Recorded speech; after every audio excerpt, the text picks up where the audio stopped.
Lors de son interview exclusive accordée hier soir à Europe 1 et à TF1, Nicolas Sarkozy a accusé les juges de manquer d'impartialité.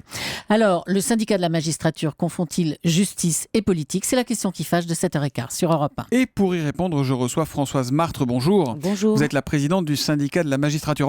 On va peut-être commencer par écouter ce qu'a dit Nicolas Sarkozy hier soir concernant les juges et notamment celle qui est membre de votre syndicat. Il est tout à fait invraisemblable qu'il se soit trouvé des magistrats pour s'occuper d'une affaire où mon nom est cité, un magistrat appartenant au syndicat de la magistrature quand on connaît son engagement. Est-ce que c'est invraisemblable, Françoise Martre, qui est une magistrate, une juge, qui soit membre du syndicat de la magistrature pour s'occuper de Nicolas Sarkozy? Vous lui répondez quoi au chef de l'État? Eh bien, je lui réponds qu'il nous sert toujours la même histoire. Dès lors qu'il est mis en cause dans une affaire, il s'en prend à l'impartialité de la justice. Aujourd'hui, c'est effectivement le syndicat de la magistrature. Pendant l'affaire Bettencourt, c'était le juge Gentil, qu'on ne pouvait pas soupçonner d'appartenir au syndicat de la magistrature, et les arguments étaient les mêmes. Il s'agit de se présenter comme une victime d'un acharnement judiciaire, de remettre en cause les juges, de parler d'un complot et de jeter finalement le discrédit sur la justice. Cela dit, il a aussi cité une lettre que lui a envoyée votre syndicat le 2 mai 2012. On est donc quelques jours avant le second tour de la présidentielle.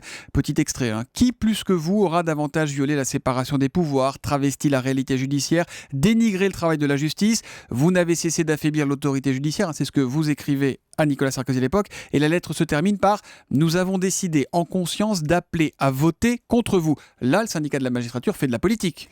Eh bien, les syndicats, d'une manière générale, font de la politique. Ils interviennent dans le débat démocratique. Le syndicat de la magistrature est un syndicat plutôt classé à gauche parce qu'il porte des valeurs qui sont plutôt classées à gauche et il s'inscrit effectivement dans le débat pour défendre une certaine conception de la justice. C'est ce que nous avons fait en 2012 lorsque nous disons que nous nous attaquons au programme d'un candidat à la présidentielle et pas à un homme. Mais vous comprenez que ça soit un peu confusant quand même quand on voit des juges qui prennent une position politique. C'est ce que je suis en train d'expliquer. Voilà, donc nous nous en prenons aux idées et nous disons tout simplement que ce programme pour la justice n'est pas possible, il est inconciliable avec l'idée d'une justice indépendante.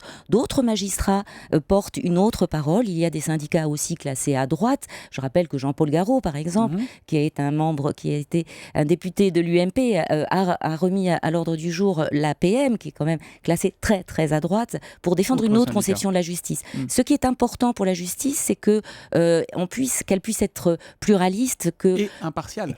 Oui, mais l'impartialité... Est-ce que Claire Thépaut, cette juge qui est mise en cause, est impartiale ou pas? On entretient sciemment, si vous voulez, la confusion entre l'impartialité et la neutralité du juge. On voudrait finalement un juge qui n'ait aucune opinion, aucune apparence d'opinion. Or, ce juge-là n'existe pas. Le juge est humain, il a une opinion. Entre la loi qu'il doit appliquer et le cas particulier, il y a évidemment la place à ses opinions. Ce qui garantit finalement Nicolas Sarkozy, comme les autres justiciables, de l'impartialité, du fait qu'il n'est pas victime de justice arbitraire, c'est le respect des règles de procédure. Elles ont été respectées totalement là? Ce n'est pas moi qui le dirai si elles ont été respectées. Le travail des magistrats instructeurs est très encadré par la procédure. Nicolas Sarkozy bénéficie, comme tout un chacun, de tous les recours et j'imagine qu'il va les mettre en œuvre et ce sera normal. C'est ce qui s'était passé pendant l'affaire Bettencourt. Alors je vais être tout à fait franc, j'ai lu l'article de 4 pages publié par Mediapart dans lequel la juge Claire Thépaut intervient, répond à des questions. Il n'y a aucune attaque directe contre Nicolas Sarkozy. Elle est sur le fonctionnement du tribunal de Bobigny. Pour autant, est-ce que cette juge, classée à gauche, veut faire tomber Nicolas Sarkozy? Est-ce que quand il dit qu'elle n'est pas impartiale, il a raison ou tort? Mais vous croyez que les juges veulent faire tomber des gens? Les juges instruisent les dossiers qu'on leur donne à juger, à charge et à décharge, et s'ils ne font pas bien leur travail, il y a tout un tas de dispositifs pour les rappeler à l'ordre. La question de la partialité ou éventuelle de Claire Thépaut, c'est celle de savoir si elle a une animosité particulière contre le chef de l'État, et de l'ex-chef de l'État. Eh bien, moi j'attends encore des arguments pour dire qu'elle a une animosité particulière.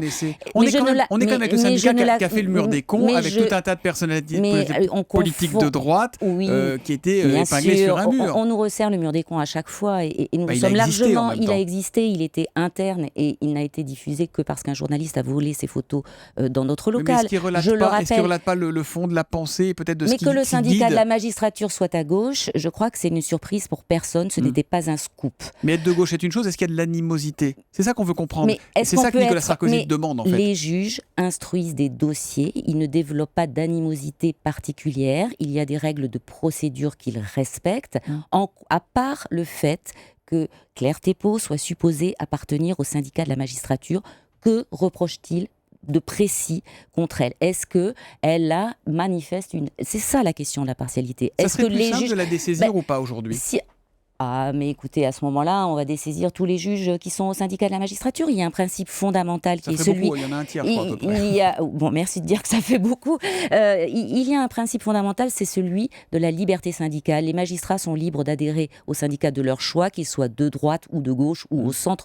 Peu importe, ce qui est important pour l'institution judiciaire, c'est qu'il puisse y avoir un regard critique sur son fonctionnement. Ça gêne, ça ne fait pas plaisir, mais c'est le fonctionnement normal de la justice. C'est ce que les citoyens attendent de la justice, c'est que son fonctionnement soit correct. Françoise Martre, quand Nicolas Sarkozy dit qu'il n'était pas nécessaire de le placer en garde à vue, qu'il aurait suffi de le convoquer chez les juges, il explique qu'il y a eu, je le cite, une volonté de m'humilier en me convoquant sous le statut de la garde à vue. Vous le comprenez, ça, ou pas ?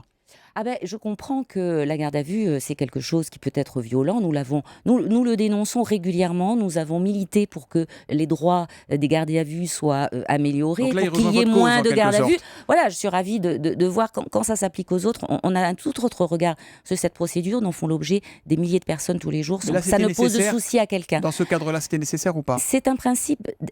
Nicolas Sarkozy est traité finalement comme un citoyen ordinaire et c'est ça qu'il reproche à la justice. Dans ce dossier, il y avait 3 autres personnes qui étaient déjà en garde à vue. C'est vrai que pourquoi est-ce qu'il aurait eu un sort particulier? Voilà, donc on peut remettre en question la garde à vue, mais à partir du moment où elle est légale et où elle s'applique et où on a une affaire quand même grave et complexe, voilà, c'est pas, moi je n'ai pas à justifier ça. Je dis que c'est une affaire qui a été traitée de façon ordinaire et que c'est peut-être ça qui fâche. Dernière question, il dénonce une instrumentalisation politique d'une partie de la justice. Est-ce que vous avez l'impression de faire partie de cette instrumentalisation au syndicat de la magistrature ? Ah mais moi je vous redis ce que je vous ai dit. Nous sommes un syndicat qui existe sous la droite, sous la gauche, qui est indépendant, qui ne dépend d'aucun parti. Voilà, qui politise la justice finalement? C'est peut-être ça la question. Est-ce que c'est les juges d'instruction par exemple qui essayent de faire leur travail sereinement, ou est-ce que c'est les personnes qui s'en prennent à la justice pour tenter de jeter le discrédit sur elle? Merci Françoise Martre, présidente du syndicat de la magistrature, d'être venue en direct ce matin sur Europe 1. Merci, bonne journée à vous.